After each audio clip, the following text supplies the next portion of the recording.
आज फिर एक सच्ची घटना लेकर हाजिर हूं। यह कहानी बिहार के मधुबनी जिले के एक छोटे से गांव देवनगर मोहल्ली की है। वर्षों पहले यहां एक रहस्यमयी पोखर हुआ करता था, जिसे किसी इंसान ने नहीं बल्कि एक दैत्य ने एक ही रात में बनाया था। इस पोखर के भीतर 2 कुएं थे, जो बिल्कुल देवताओं के स्वरूप में खुदे हुए थे। इस पोखर की एक विशेषता थी, रात के समय जो भी यात्री इस रास्ते से गुजरता और अगर वह अंधेरा हो जाता तो वो उसी पोखर के किनारे रुक जाता।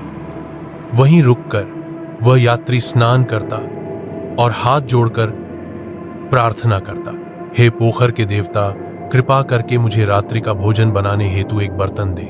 जैसे ही प्रार्थना पूरी होती, अचानक पोखर के घाट पर एक तांबे का बर्तन प्रकट हो जाता। यात्री उस बर्तन से खाना बनाता, खाता और फिर बर्तन को अच्छे से साफ करके पोखर में वापस डाल देता।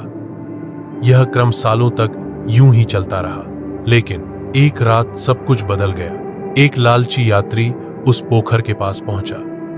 उसने भी वही प्रक्रिया अपनाई, स्नान किया, प्रार्थना की, बर्तन पाया, खाना बनाया और खा लिया।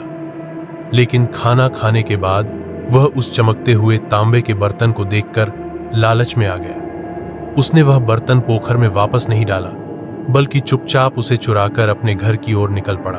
जैसे ही वह कुछ दूर चला, उसे दिखाई देना बंद हो गया। सांसें अटकने लगीं, दिल की धड़कन तेज हो गई। उसे समझ में आ गया कि यह सब उस चोरी की सज्जा है।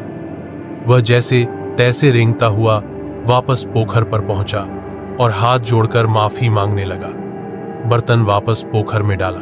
बर्तन तो गायब हो गया, लेकिन उसकी आंखों की रोशनी भी हमेशा के लिए चली गई। सुबह जब गांव वालों ने देखा, वह बेहोश पड़ा था।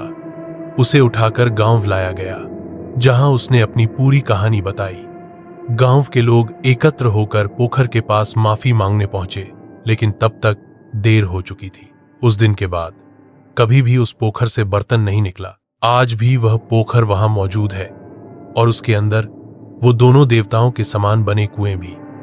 इस घटना के बाद उस पोखर का नाम पड़ा अनहरी पोखर, जिसे आज भी लोग उसी नाम से जानते हैं।